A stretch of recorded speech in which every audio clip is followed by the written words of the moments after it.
नमस्कार दोस्तों, स्वागत है आपका हमारे नए वीडियो में। वीडियो स्टार्ट करें उसके पहले ही बोल देते हैं, वीडियो को लाइक शेयर कर दीजिएगा और कमेंट करके अपनी राय भी जरूर दीजिएगा।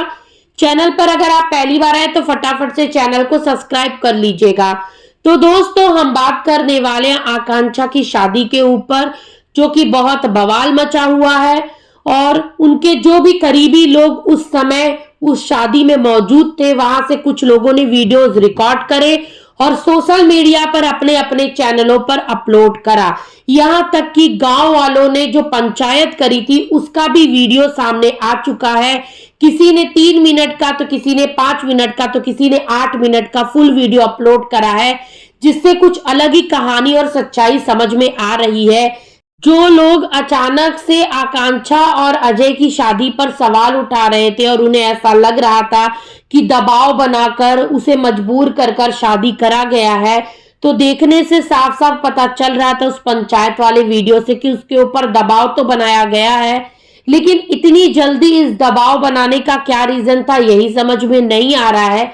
क्योंकि पति की डेथ के 11वें दिन ही जेठ के साथ शादी के लिए दबाव बनाना और ये बोलना कि अगर तुम इस परिवार में रहना चाहती हो, इस परिवार के साथ रहना चाहती हो, तो ये शादी करनी पड़ेगी, कुछ अजीब सा लग रहा था। बहुत सारे लोगों का उस वीडियो को देखने के बाद अलग ही नजरिया सामने आया है। मैंने पहले भी वीडियो बनाकर बोला था कि बिना पूरी बात जाने आप किसी भी महिला के चरित्र पर या किसी भी महिला के ऊपर सवाल मत उठाइए। क्या पता उसके ऊपर क्या बीत रहा हो, और लव मैरिज करने का जो दर्द वो झेली है वो शायद आप पर हम समझ भी नहीं सकते, क्योंकि अब उसका हस्बैंड है नहीं। परिवार वालों ने यानी कि मायके वालों ने उससे रिलेशनशिप खत्म कर दिया है। अब वो मायके जा नहीं सकती, पति है नहीं। जो ससुराल के लोग हैं उनका नजरिया उसके लिए कैसा है कैसा नहीं है, ये आने वाले वक्त में हमें पता चली जाएगा। हाँ, मैंने अजय की भी तारीफ करी थी कि भाई एक विडो महिला से शादी करना, जिसका एक बेटा है, उसको स्वीकारना बहुत बड़ी बात होती है, और अपने ही भाई की पत्नी को अपनी पत्नी के रूप में देखना भी बहुत अलग चीज होती है। ये शायद लोगों के लिए बोलना आसान है कि शादी हो गई, सब कुछ ठीक हो जाएगा, उसे एक सहारा मिल गया। ये सारी चीजें बहुत बड़ी बड़ी हैं। जो उन चीजों को फेस करते हैं या जो उन चीजों में घुसते हैं उन्हीं को पता चलता है कि ये सारी चीजें कितनी कठिन होती हैं। अभी भी लोग रुके नहीं है, अभी भी आकांक्षा अजय को ट्रोल कर रहे हैं। मुझे लगता है कि अभी भी लोगों को वेट करना चाहिए। जो वीडियो आया है पंचायत वाला, हो सकता है उसके बाद आकांक्षा का फुल वीडियो आए, जिसमें ये बात पता चले कि क्या रीजन थी अचानक से ये शादी करवाने की। मैं ये समझ सकती हूँ कि किसी भी महिला पर दबाव बना के 11वें दिन ही इस चीज के लिए राजी करवाना कि भाई तुम्हें शादी करना पड़ेगा, उसके भाई से करनी पड़ेगी और परिवार के साथ रहना है, तो ये डिसीजन अभी ही लेना पड़ेगा। उसे सोचने तक का वक्त नहीं दिया गया था। चारों तरफ से मर्दों की टोली घेर चुकी थी। घेरने के बाद ये डिसीजन लिया गया है।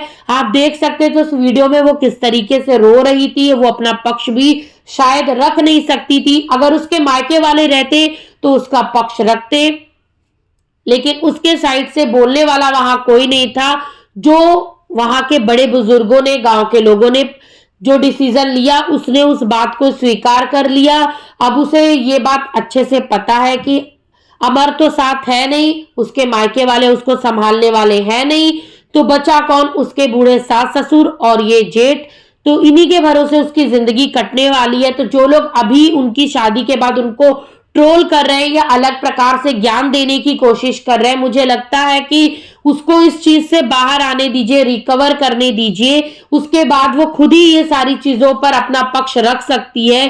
और आज आकांक्षा के YouTube चैनल पर उसकी शादी वाला एक रील आया है। मे भी हो सकता है कि 2 या 4 दिन या 10 दिन या महीने में वो हमें अपनी शादी की रियल स्टोरी बताए कि आखिर क्यों इतनी आनंद फानन में दबाव बनाकर ये शादी कराई गई थी। और जो मैंने कल के वीडियो में बोला था कि जेठ जी की शादी होती, उनकी भी फैमिली बड़ी होती और शायद में भी एक जवान विडो महिला का अपने बच्चे के साथ उस घर में रहना शायद मुश्किल होता, क्योंकि सास ससुर भी एजड हैं और उनकी कितनी उम्र है कितनी उम्र नहीं है ये हम अंदाजा नहीं लगा सकते, क्योंकि आजकल जवान लोगों की उम्र का अंदाजा आदमी नहीं लगा पा रहा है, कभी किसके साथ क्या घटना घटित हो जा रही है आप देख ही रहे हैं। तो फिर बुजुर्ग लोगों पे क्या ही बोला जा सकता है। फिर सास ससुर के जाने के बाद पूरी रिस्पॉन्सिबिलिटी शायद अजय पर आती, और यही सारी चीजें सोचकर शायद गांव वालों ने ये डिसीजन लिया होगा। मुझे लगता है कि अभी कोई भी टीका टिप्पणी करने से बेहतर यही है कि शांति बनाइए और उसके वीडियोस के आने का वेट करिए। बहुत सारे लोग सोशल मीडिया पे खास करके फेसबुक पर अलग अलग टीका टिप्पणी दे रहे हैं, अपना राय बना चुके हैं, उसको कैरेक्टर का लेस बता चुके हैं। वो शादी के लिए मरी जा रही थी ऐसा बोला जा रहा है। तो ये सारे जो वर्ड हैं ये शायद वो लोग दूसरों के लिए बोल पाते हैं, शायद जब उनके ऊपर इस तरीके की चीजें बीतेगी तब शायद वो ये चीज निकाल भी नहीं पाएंगे। और जो ये दूसरी शादी और ये सारी चीजें जो बकवास वो लोग बक रहे हैं, शायद अपने ऊपर बीते तो शायद उन लोगों को समझ में आए कि किसी की भी बहन बेटी हो या किसी की भी घर की बेटी हो, उसके बारे में उतना ही बोलना चाहिए जितना आप अपने ऊपर बर्दाश्त कर सके। वो अकेली औरत है, अपने लिए स्टैंड ले नहीं सकती, बोल सकती नहीं, उसका सिचुएशन, उसकी मेंटल स्थिति इस समय ठीक नहीं है। इसलिए रिएक्शन चैनल का काम है कि सच्चाई का साथ दें, उसके लिए आवाज उठाएं, बोले। कुछ रिएक्शन चैनल वाली महिलाएं खुद को नेता बन चुकी हैं, समाज की ठेकेदार बन चुकी हैं, जो उससे इस हद तक सवाल पूछ रही हैं और पूछने के बाद में वीडियो में ये भी बोल देती हैं कि हमारा मकसद उसकी भावनाओं को ठेस पहुंचाना नहीं है।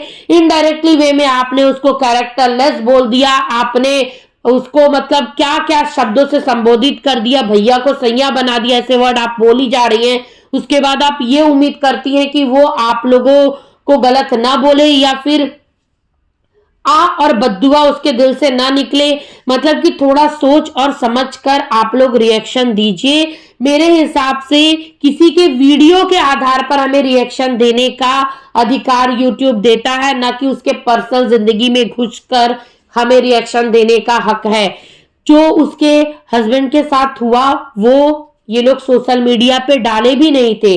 अचानक से उनके फ्रेंड्स के माध्यम से हमें पता चला कि अमर भैया इस दुनिया में नहीं है। उसके बाद जो घटनाक्रम घटित हुई है, उसके बाद अमर भैया के जाने से लेकर उसकी दूसरी शादी तक की चीजें इजी नहीं है। तो जो आप लोग नेता बन बनकर अपना भाषण दी जा रही हैं, अपने गिरेबान में झांक लीजिए कि अगर आप लोगों के घर परिवार में किसी के साथ ऐसा होता तब क्या आप लोग इतना ही जज बन के जज करती, लोगों को भाषण देती, या इतना सवाल जवाब पूछती? तब शायद नहीं पूछती, तब आप लोग भला करने का सोचती। पर दूसरों के ऊपर टीका टिप्पणी करने का, लांछन लगाने का, चरित्र के ऊपर सवाल उठाने का आप लोगों को मतलब एक मौका मिल गया है कि मैं कैसे किसी का डिजिटल चीरहरण कर दूं, यही बोल सकते हैं। क्योंकि किसी के बारे में जाने बिना उसके कैरेक्टर पर सवाल उठाना सबसे गलत काम होता है। और आप लोगों को पता है कि उसका बाबू अभी सिर्फ 1.5 साल का है, छोटा बच्चा है। ये सोचकर तो कम से कम आप लोग रुक जाइए।